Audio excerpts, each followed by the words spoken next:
வணக்கம். என்னோட பேர் ஜனனி. நான் வந்துட்டு இப்போ நடந்து முடிஞ்ச குரூப் 1 எக்ஸாம்ல வந்து ஸ்டேட் லெவல் ரேங்க் 10 எடுத்து assistant director and rural development post வந்து சூஸ் பண்ணியிருக்கேன்.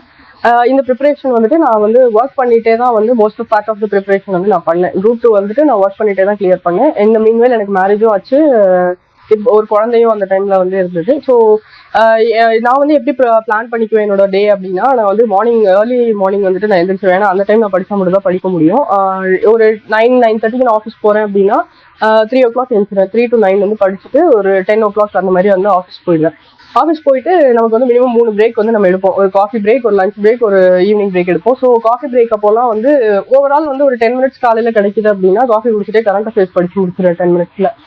லஞ்ச் அப்போ சும்மா ஏதாவது நம்ம எடுத்து வச்ச நோட்ஸை வந்துட்டு ஒன் நோட்ல வந்து நான் அப்லோட் பண்ணிடுவேன். ஃபோட்டோ எடுத்து முன்னாடி நாள் ஈவினிங்கே அப்லோட் பண்ணிடுவேன். அது சும்மா ஒரு கிளான்ஸ் மாதிரி பார்த்துட்டு ஈவினிங் வந்து ஒரு டைம் இருந்தால், ஏன்னா ஒர்க்கே வந்து ரொம்ப ஹெக்டிக்காக இருக்கும், முடிஞ்சா பார்ப்பேன், இல்லைன்னா ஈவினிங் டைம் வந்து நான் விட்டுருவேன். ஈவினிங் அப்புறம் வீட்டுக்கு வந்துட்டு என்ன பண்ணுவேன்னா, அந்த மார்னிங் படிச்சதை வந்து ஏதாவது பண்ண முடியுமா, இல்லாட்டி ஏதாவது ஒரு டெஸ்ட் வந்துட்டு ஃபுல்லாக 200 questions எழுத முடியலன்னா ஒரு 50-100 questions எழுதி பார்த்துட்டு நைட் வந்து ஏர்லியாக தூங்கிடுவேன். ஒரு 8:30-9 அந்த மாதிரி தூங்கிடுவேன்.